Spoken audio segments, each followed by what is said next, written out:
Good morning, students. We have just completed trigonometry chapter in last week, and we all have studied about the trigonometric ratios. And whenever we study any subject or any topic, first thing comes to mind: what is the practical usage of this topic in our lives? So here is a topic. This is trigonometry, and you will be having, you will be learning also. And you will be having a lot of examples in which you can use this to find out the height and the distances of various objects, right? And while doing this, you need to keep in mind two things. Generally, what happens whenever we look at any object, either we look in upwards direction or we look in downwards direction, right? So here are the two cases, so we will be studying it accordingly. Coming to the figures, like as I mentioned that when we are looking in upwards direction, what happens? We are looking in upwards direction. That means I have just made a diagram of I, so that we are looking at the object on the top. In the second case, when we are looking at the bottom, so it will be the figure like this. If the object is here and we are standing on the rooftop or the building, it will be like this.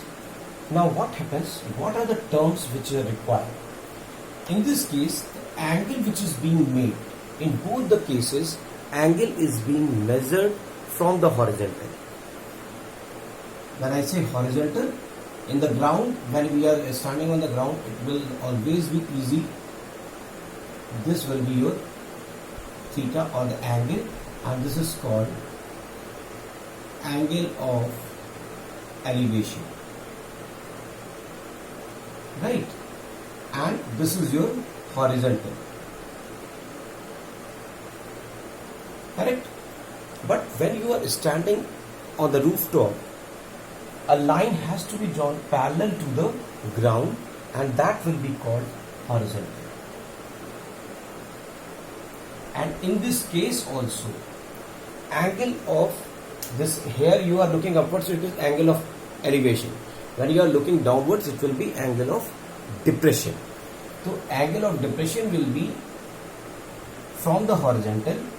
This will be your theta, and this is called angle of depression.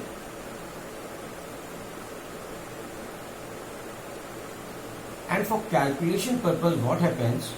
Because we have drawn this line parallel to the horizontal, this angle theta will be equal to the angle, if we term it as O, angle EOB will also be theta, right? So here it will be equal because of alternate angle, and it will be used only for the calculation purpose. The key concept which you have to remember is angle of elevation and angle of depression both has to be measured from the horizontal, right? Afterwards, the line which is joining from the like I to the object, this is called line of sight, right? This will remain same. Here also, in the second case also, this will be known as line of sight.